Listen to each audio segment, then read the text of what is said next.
All right, we're on to our next segment here, and we're going to be focusing on graphics. Now, the at-home virtual series is covering various parts of the ecosystem when it comes to live production being done remotely, and graphics is a huge one. When you consider the power that is needed to run a lot of these tools remotely, when you consider a lot of the high-end, robust features that are necessary, both creatively and for play-out, graphics is a challenge when you can't get to your broadcast center, when you can't get to, your central hub. But luckily, we have some people here that have been able to figure out some workarounds, some unique workflows, and been able to keep some live productions on air during the quarantine period. So let's talk to some of the vendors that are here. I mean, we have two of the, like I said, the big names that have been very popular during the quarantine time with some of these remote tools. Mike Connell, I'm going to go to you first. What have you seen over the last 2.5 months from your customers? What are some of the solutions that you're able to provide to broadcasters like these that allow them to continue to create content, but remotely? Sure. Well, thank you, Jason. So Sportscast started off primarily as a live data source provider coming directly from the venues. So to date, we've got about 5,000 of these little devices called scorebots that's getting the data from the venue out for REMI productions or up to the cloud. What we announced at NAB, everybody's supposed to laugh, the virtual NAB. Right. We had a whole chain of new products that we're about to launch, particularly Sports Suite. So the content or the concept of Sports Suite was taking the live data, moving it to the cloud, adding graphics elements, and then delivering it real time to any remote location around the world, all controlled by a remote web page. So the new products are not only just getting the graphic, but a lot of the broadcasters, I heard VizRT mentioned here, a lot of people have Ross, vMix. We're now providing direct plugins to all of the production systems that can take the data and then either utilize the graphics capabilities within those products, or we'll deliver via HTML, NDI, or PNG live core graphics. Like one example. Oops. The one over here, the graphic that's that I'm generating. What's happened as far as specific broadcasts? These are venues that are essentially shut down. About 2 weeks ago, some pro tennis matches. Tennis is back up and running.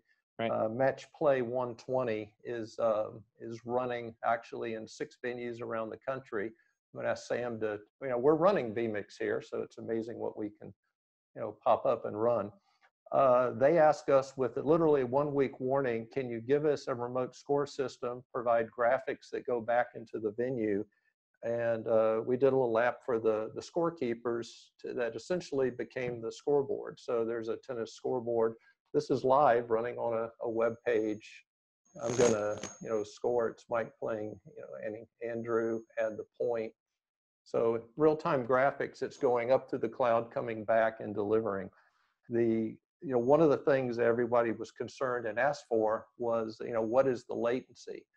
We actually have to slow down our data delivery to sync up with the video. So we also launched tools to match the graphics delivery with the video delivery, so things match up in the cloud. So, I'm really proud to say it's not just a data service, it's an end-to-end graphics or interface to conventional services, because as we know, we hope this is going to end. We're going to go back to the venues, and I think we've learned a lot where remote production in the cloud is really good. So we have the score data services ready to go. Mike and Andrew, have you guys seen anything in terms of monitoring and QC solutions in conjunction with the solutions you guys offer? Sure. University of Georgia had approach this. Hearing a bit of noise, pretty unique problem where they wanted to get the scoreboard data back into their control room, which is central cast at the university. We already feed that data back there, so we provided a single screen what's happening on the scoreboard. I was surprised. They're doing this live sports production, but they didn't know down, ball, distance, runs, hits and errors. So all this data is coming back, and remember, they're producing multiple sports simultaneously. So the directors back there, they've got a single monitor. It's just it's a cheap TV set with an HTML display, and it's displaying the real-time data. I heard several comments about the latency, and this solution, literally it's just the internet ping time, so there's no latency. We're experimenting with that to expand beyond just the University of Georgia to many more of the central casting at the college conference level, where everybody's bringing to the central control room. So we're becoming the data source, and we're providing them a way to monitor that data for the scoreboard and soon to be the stat data. Mike or Andrew, any thoughts on comms? Anything that you've been seeing from your customers in terms of how they're communicating? Yeah, we had one interesting thing. You think the scoreboard controller, it sits in the venue. We were approached, I apologize, I don't remember the network. They want to cover college gymnastics this fall, and it's going to be social distance. And they said, we want to remote the judges. So I think up to 10 judges, and they're going to be viewing the live event and scoring totally independently. So, Zoom's a good solution for audio and video, but we wanted to sync up 10 judges that are just totally judging an event via video, aggregate the score coming in from 10 different locations. So as those judges would, 9.8, 10, we would bring all that data back and instantly process it and then provide it out to a graphic system, totally real time. So it's when you do the productions, we think scoring's left out, but you've got to put that in. But it's also the whole infrastructure of the production. So the judges' tools was something that's a tool we've got ready come this fall. Cool.